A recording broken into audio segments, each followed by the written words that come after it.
waited they come. Now the boy still expect to you. No. You know they close the mouth. That one when you go and say my girlfriend only do me the full match for her body. That one, she know they do me do one. The boy can't mention her, and the boy can't mention me. Say my girlfriend tell her say I've get documents now. You don't know how he want to leave me. Say he want to dump me. Say me like you they do affairs. Say me don't try for her in the past. How this boy say no all this kind of thing? And then you said the boy still talk say, listen. You said the boy talk say your girlfriend talk say he prick, he big pass your prick. Yes. All those things. Now what did the boy talk? So many things want me. And the boy could describe how me be. How everything is like what I am. Since yesterday I never ate mommy. My girlfriend don't punish me. He say me busy with the boy talk. Many things. He don't say, I never eat. I mean, I don't be human being. Oh, wait, not cry. My brother, you dey cry? Me no. Not cry, wait. Not cry. Oh, my brother, not cry. You are a man. Man not supposed to. Not dey cry. You want to let me dey cry? No, you not cry. You not cry. Don't worry. I go settle the matter. My brother, not cry. No cry. You see, that prick in my tower is saying prick big pass your me, I don't believe. That boy don't take and get mad. So he take and get mad. Now lie. You never fuck your wife. No manner. You don't say na man to man. Now you want challenge you whether you be real man. Because you're not supposed to cry. As he tell you say now, so if you go tell her say no worry, stay away from man. Now my wife. Now my wife to be. Now she's supposed to tell her, the way you with at the top of phone, you were so low. Now when the boy want to tell me, say, my girlfriend don't tell her about me before. Say, how they didn't do things, now me be stranger for inside. How they want to leave me. Now lie. Say, see how me don't help her. Now that one can't wake me for inside. Now lie. See, my brother, the way you they talk so, you never have some ticket of a man. What did this boy talk is not bad. This girl that they talk, you not tell you say they not they discuss. Maybe tell and say, see what did this boy do? This boy is nice. He don't help me, but you don't get paper. All those kind of things. Just that one she talking, even if she never accept. But say your pricky be passing pricky, that one I lie. That make it give me the boy number. That's why I say he said the boy na my member. Make me call the boy.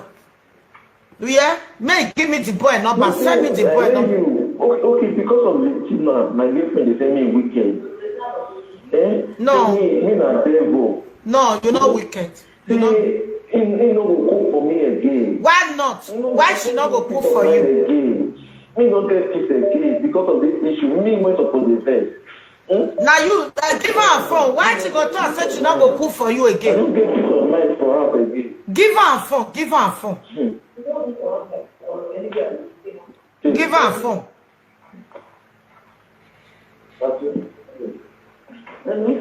Hello, mama, call. Hello, mommy. Give me J. What's your number, J? I work on you. What mama wrong gay? What mama J? I work on. Oh, mommy, we don't care away. We work on you. No woman. I'm not a boy. You with me. I see point me. I see the way I like guy. Yeah, I see point me. And you may say Rima not supposed to be here. You see where the other if I they give you an advice, so now gonna take advantage for me because I don't go to university. If now me now will jam like that. If I be man to man will jam. As the boy they talk, you go to commonize her. You go to commonize her. You go tell her say no problem. And I mean with a day house.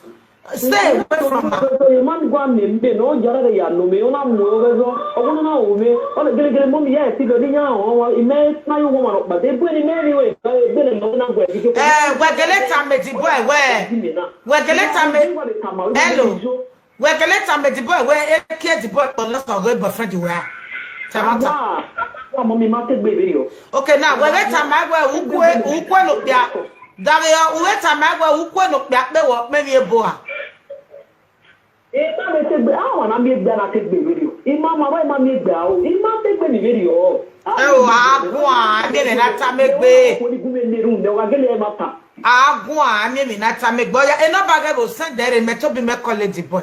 E no bage go. Okay. Sunday no bury. Na college the boy ne. Obi son o me why go video. So this advice I want to give to the old men. I tell una one day, 2 days ago, I've been yesterday morning. In a way, a God, man, me message give God. But in a way, a boy na no amare na. O vai biene, or me vai biene. The girl I reply was so, oh, yeah, what a wonderful man. This is the kind of man I want. I am the third woman. But I want no buno, but no money, but what's one more. Other replied the girl very oh, she was happy to reply the girl. Again, in a surprise way, So you are happy to be the third woman? Well, of course, I'm happy. Maybe you are not the main wife for her. I am the main wife. Now we want to get married. You can't disturb me. Okay, many boys in about very some boys. Well, hello, bro. This woman where you want carry a fair for camo, you go just run. No, they're not the wrong. They're not the wrong. There are many guests in Frederick near 20 no like webo. Don't blame them. Iya me no here. Ekbo iwe ogi na odo house oka Fredo si wene. Why he blame me? It's not their fault. Or say when alaja this baby you want marry. Or this girl will put a picture for your Facebook. I know I'm on my S. Tell her say thank God say na your S. The time when you the friend that is different than now, but you don't fresh past that one. When Kanye West want marry Kim, a lot of people come out. Hey, Kim Nashawa, don't fuck her, don't do that. Kanye West let them know, say, now one the time when you but when me deal with Tana, her body not be the same like before. Now so you supposed to take talk my good people. You just call they cry. If you they cry for woman for Europe like that, they go choose you. They go choose you. Oh, yeah, boy. Who may go. Stand as a man, not because of your poverty. I be not be poverty that they call her. You are because of your poverty. You call they cry. What you not to cry? Look at you now. You are just crying. Present of your wife to be. You never marry and now you don't they cry. If you don't marry a moko, don't put that ring. When woman get right. This one never reach for you to cry. Eh? If you're not stronger, you can't marry Europe woman, especially American Canada. They go deal with you, eh? They go deal with you. Yani kak big bag, here more area, here more Asia, here more Sino brother. A Sino brother yani aga more high. As far we have to me in a Sino brother yaga me. They don't respect their Sino brother again. It take a little a small thing. Let me say, out of 100 people, 89 they don't respect their family anymore because here women need Yamau, here no Deneri Yamala. Ema to saloba metabe me. 89. I say you man be respect you. No work can wara wa maya. Don't touch them. Don't beat them. Wara wa. Again we ya shake ni. Oh ha himuya. Abi ani to gbegbe akia. Because iya ni la buya jukpo. Iya gbata to werule. Awu we wa emue. U wa emue leliya wo eh. Iya ga lowe. Iya ga lowe. Iya de wanera mu beti iya ga lowe. Yeah, that's what man. Why take advantage where you join the Magic University? No, you need to talk now. At the time now, what I want to marry Europe women. All the way you off what? But I'm not living. I don't know time. Well, you're going to cook for me. Oh, John, you live me. They be no more way. They be soon no ma. What we say no, ya why you punish me? You need to talk to her. Oh, one hour cool. Uta my baby no one like it. We baby no like. Or every setting or you get Tamario. A bio even ye lucky. Why can't because why are you because we may be all the way a bakery half boy. It to no former son away. What can you have here?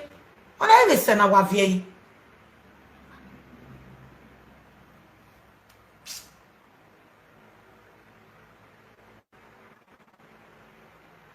And I'm calling any boy. Obey me not say any other time when I introduce one mama. Obey the reason. Eva no kame odo. Go beta mo wa. Eva no kame have single mother. E lucky amiewo. No me we dem no e lucky amiewo. Eri bi ya meti wa we have to come back e bon we no pa. O ma no kame boyfriend, ya be boyfriend oge na agui. We know what the life forever again. They lucky I'm a brother. ya be ex boyfriend oge ko so dena ka le do go give ya me ti wa settle baba no ye wefo e ma tata mo wa na eri obe je na be mani be ka be biene e lock ya be mebo ya be ji bi e me ti wa be settle baba na we no wa be friend o we no kun wo yeah a lock everything for this life na lock ona me se na guiba ona me se na balegbeba. All my people in the house, please, I use the name of God to bless you. Ewe bona awa me mind you. Woman have mind. Ya disrespect to wa. We me so na ije at your bansefo. Omo no ri banse calling nya je we na banse calling nya we no pia. Omo no ri banse calling nya we je no dio. We na banse calling nya we whole time. Many of them, I not say all. My message not the be all. My message not the be all. When me wagwana me wabanse call. He said it to me. Or tell me no job. What tell me no malawa. You are fearful yo. So when you give me a robo, I can one your hands. On your hand. Eh, you go come bet. Give a minute tag. Wa gele temu mwese. It burn your haiti. Hanlegia. Do you know how many of them are banse call? 2 weeks in a may teach or moije. Everybody will well, we are more whenever TV stop a call where. There are many people when I work on a 3 months of my college. So why be afraid? They don't know what we went into. No, so not TV. Oh, TV way. If you know which way you way, but get my point. Everybody. So let's go. Let's call the boy. Immediately na kina. Wa kale look be eke aga na etun wa go regbe do ata ma the new one e go regbe do ata ma wi that boy ni ka wa lele eke aga wa etun no eke ya opa we even no budget na eri eke aji sister obega here anybody know me eke na etun wa ge ya giyan eyin aje gbiyan Woman like every time I wear a car work at a big lily a cook your way. Every time I will take care not see I because of I feel bad. Or me I will back here, I will back here, banana, or over to yak bokoa. About my fear back here, you fear back here, or Tausa, or Ted Zia. Or I make more big every yak giveaway. Every guave who gave a yak giveaway, hey, fox, eh. 1 2 3 get the yagio ma ya wa gwinwina e me so ragmona ogo asukmo ogo agbeto ogo awe capital ogo afimotoro e ba no na be mi me so ego awe capital nothing agbon ya wa gwinwina wa ge yagia eri egbigbi aya fefefe no iro tagbon eri egbiyanji egbiyan opa Be oboni mutawe na. Ami ne riakpo. Ami no ove yana. Ami no iwa gede gboni no center. Ne twen ne rigerige ne sototo. O e ne twen na. Aya giyan. No, many meje me ya giyan. Ya giyan no. Ya giyan. So Eric mi ave je kwa ga ibe ya giwo. Egbiko. We ya nano be bi mo boda we amele nwe we ya na nwe obere ya egbiku we ya nano be we ni ya ra wa na e pa wa ne la ni amele nwe we ya na ami oge we ya na obere ya de ana ami oge we ya o me bie o ka bie ne anyone ona ro we ya na ana ami oge be yana odukun oge wa no do e pata o ye be na yu gbe ba gbe wa ni le loku wa e wi ma to ge ye message na ogu ga ami e be gbiku so una mi no e pata be yana brother ge ya gba okan won